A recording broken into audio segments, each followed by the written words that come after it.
This is the week that could change Salem forever. The walls are closing in. Secrets are cracking wide open. And a mother's desperate act could ignite chaos in the courtroom. From corporate warfare to family betrayals, from hidden traumas to shocking courtroom confessions, this week of Days of Our Lives promises to deliver the kind of drama that leaves fans breathless. So let's dive deep into what's coming August 18th through 22nd, and uncover the twists that will shake Salem at its core. The week begins with one of the most personal clashes in Salem, daughter against father. Stephanie Johnson corners Steve Johnson, her voice laced with hurt and frustration. For weeks now, she's watched him bury himself in Titan's affairs, digging into documents, taking secretive calls, following leads he won't share. What began as a simple investigation has spiraled into an obsession. "Why are you hiding things from me, Dad?" she demands. "What could possibly be so bad that you think I can't handle it?" Steve, stubborn and protective as ever, tries to brush her off. But the silence between them is louder than words. Stephanie sees through him, sees the weight of what he's uncovered, the danger he's trying to shield her from. And here lies the tragedy. The harder Steve fights to protect his daughter, the more she feels betrayed by his secrecy. Every evasive answer drives a wedge deeper between them. It's not just a business scandal anymore, it's a family crisis. Meanwhile, Alex Kyriakis sharpens his own suspicions. Across town, he confronts Xander with papers in hand, pointing to mysterious filings that don't add up. "What are you hiding, Xander? Who's pulling the strings here?" Xander, with his trademark smirk, laughs it off, offering half-truths and sarcasm. But Alex won't back down. He knows corruption when he sees it. And this time, the corruption is close to home. Titan is no longer just a company, it's a battleground. And for Stephanie and Steve, this war could cost them their bond as father and daughter. Over at the DiMera mansion, power plays are in motion. Tony DiMera corners Gabby Hernandez with a chilling reminder. If she cripples Titan, the DiMera CEO seat is hers for the taking. For Gabby, the thought is intoxicating. She has always been underestimated, always clawed her way up from the bottom. The CEO chair isn't just a prize, it's proof of her survival, her cunning, her ability to outmaneuver anyone. But the cost is heavy.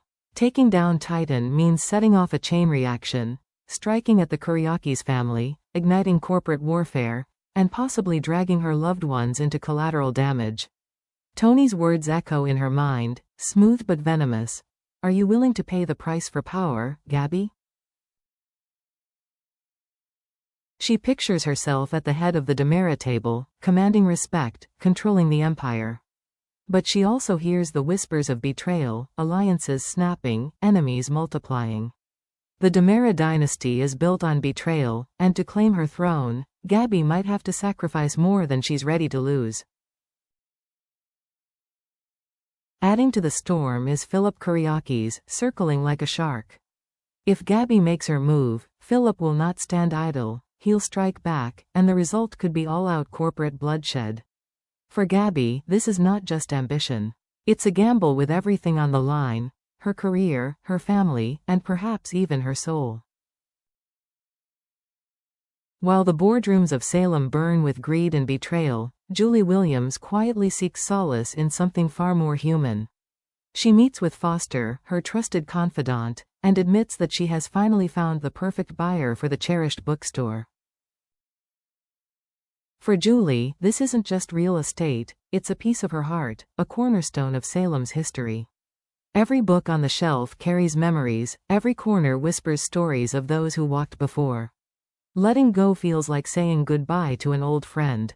With misty eyes but a steady voice, Julie tells Foster, "I want this place to live on, to mean something, even after I'm gone." Foster listens with compassion, but the weight of her words lingers. Julie isn't just selling a store, she's entrusting Salem's history to a stranger. Will this new buyer honor its legacy, or strip it bare for profit? It's a tender, emotional subplot in a week filled with chaos. While others battle for power and survival, Julie represents something different: the desire for continuity, for preservation, for love of community over ambition. Her decision could quietly shape Salem's future, even as louder storms rage elsewhere. The tension between Belle Black and E.J. DiMera has been simmering for weeks, but now, it finally boils over. Belle storms into Marlena's office, her voice sharp, her composure shattered. "Mother," she snaps, pacing the floor, "I cannot do this anymore. E.J. has crossed a line, and I will not let him drag the entire system down with him." She recounts his manipulations in Johnny's trial, the way he twists every piece of testimony to serve his own narrative, the arrogance in his tone, the sneering disrespect for anyone who dares to challenge him. For Belle, this isn't simply about legal maneuvering anymore. It's about justice, about truth, about the very integrity of the courtroom she has dedicated her life to. Marlena, ever the voice of calm, listens quietly. But her silence does not soothe Belle, it only underscores the reality that E.J.'s power is suffocating, that his reach stretches farther than the law itself. "Every time I think I've seen the worst of him," Belle says bitterly, "he finds a new way to sink lower." The conversation cuts deeper than legal frustration. This is personal. Belle knows E.J. isn't just playing a game with the trial, he's playing with lives, with her family, with Salem itself. And in her heart, she feels the dread of a truth: if E.J. isn't stopped, the fallout could destroy them all. The next day, the air in the courtroom is thick with tension, and then, Johnny DiMera stands. His eyes lock onto his father's with a defiance Salem has rarely seen. E.J. DiMera, Johnny announces to the judge, was removed from this case. He wasn't sidelined, he wasn't benched, he was fired. Gasps ripple across the room. The gallery stirs, whispers racing like wildfire. E.J., momentarily caught off guard, narrows his eyes, fury flashing. But Johnny doesn't flinch. For the first time, he is not just challenging his father, he is severing the chain of control that has bound him for years. This isn't merely a legal tactic. It is a declaration of independence. Every word Johnny speaks feels like a strike of a hammer, breaking the chains of legacy and expectation. He is no longer the boy struggling in E.J.'s shadow. He is a man, determined to forge his own path, even if it means cutting his father down in front of the entire court. E.J.'s jaw tightens, his silence more damning than any outburst. The message is clear: his son has turned against him, publicly and irrevocably. And then comes the bombshell. Johnny announces that he himself will deliver the closing statement. The risk is staggering, the pressure unimaginable. But Johnny knows, if he doesn't step up now, E.J.'s manipulation will win. The courtroom, Salem, and even E.J. himself are about to see what Johnny DiMera is truly capable of. Later, behind closed doors, E.J. DiMera sits with Marlena. His bravado has faded, his shoulders heavy with guilt. For once, the swagger is gone. What remains is a man tormented by ghosts. Lives he has manipulated, futures he has twisted, truths he has buried. He admits to Marlena that the weight of his choices is crushing him. But even as he speaks, his mind begins to fracture, pieces of memory surfacing like shards of glass cutting through fog. At first, it's only fragments. The sound of footsteps, the glint of a gun, the desperate plea of a voice. He winces, clutching his temples, the images stabbing at him. And then the floodgates burst. He sees it clearly, the moment of horror, frozen in time. Not Johnny, not Belle. The shooter was Rachel Black. The realization rocks him to the core. His voice trembles as he whispers the name, barely able to believe it. The little girl he once dismissed as innocent background in the chaos was the one who pulled the trigger that night. The devastation in E.J.'s eyes is undeniable. This truth does more than exonerate Johnny, it shatters the foundation of everything. Because now, E.J. must face an unbearable choice: expose the child who nearly ended his life, or protect her and continue the cycle of silence, lies, and cover-ups that have cursed the DiMera family for generations. The courtroom is silent, so silent you can hear the shuffle of papers, the creak of the judge's chair. All eyes are on EJ, who is seconds away from revealing the truth that could end Johnny's trial in an instant. But then, Kristen DiMera sees it. She sees the memory flickering across EJ's face, the certainty dawning in his eyes. And suddenly, everything crashes down. Her little girl, her Rachel. The one innocent soul she swore she'd protect at all costs, was the one who pulled the trigger. Kristen's breath catches in her throat.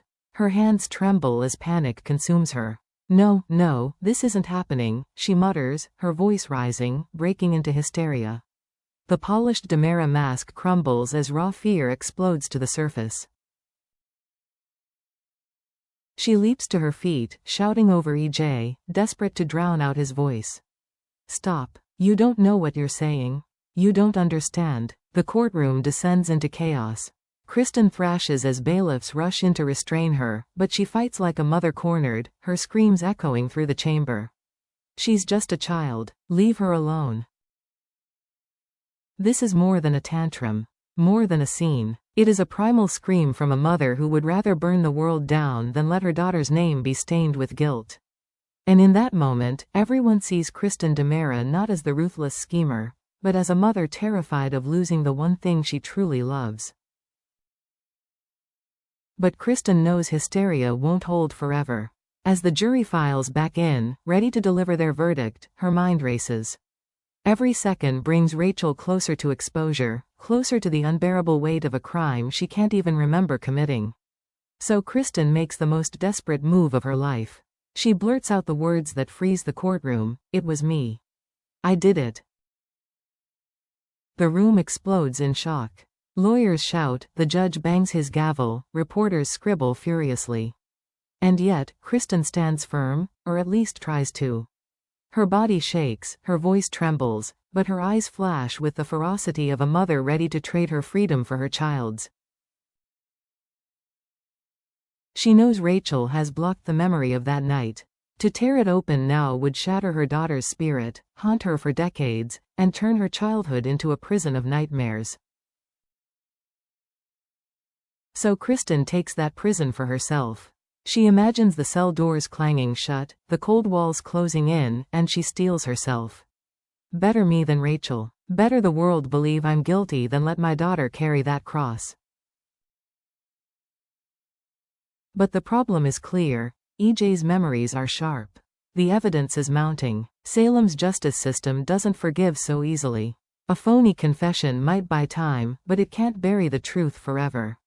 And Kristen knows, deep down, that her sacrifice may not hold. Even if Kristen stalls, the clock is ticking. Because at the DiMera mansion, Marlena Evans is working with Rachel. She doesn't push, doesn't prod. She knows trauma can't be forced. Instead, she stays patient, calm, like a guiding hand in a storm. Rachel sits in silence, her young face haunted by shadows she can't explain. And then, the cracks begin to show. A flicker of fear, a trembling hand, a flash of metal. The memory is there, buried deep, clawing its way back to the surface. Marlena can see it in her eyes, the night of the shooting replaying in fragments Rachel doesn't want to see. The gun in her small hands.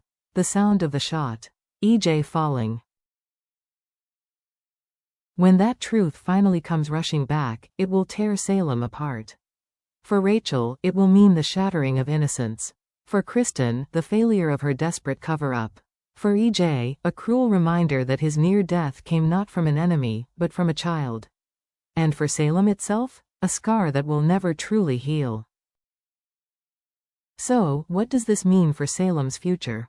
Will Kristen sacrifice everything for her daughter, or will the truth crush them both?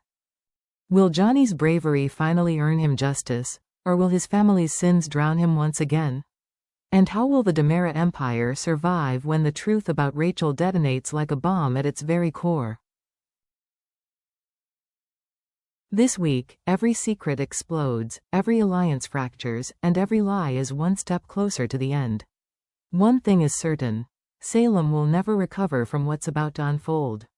This is Days of Our Lives.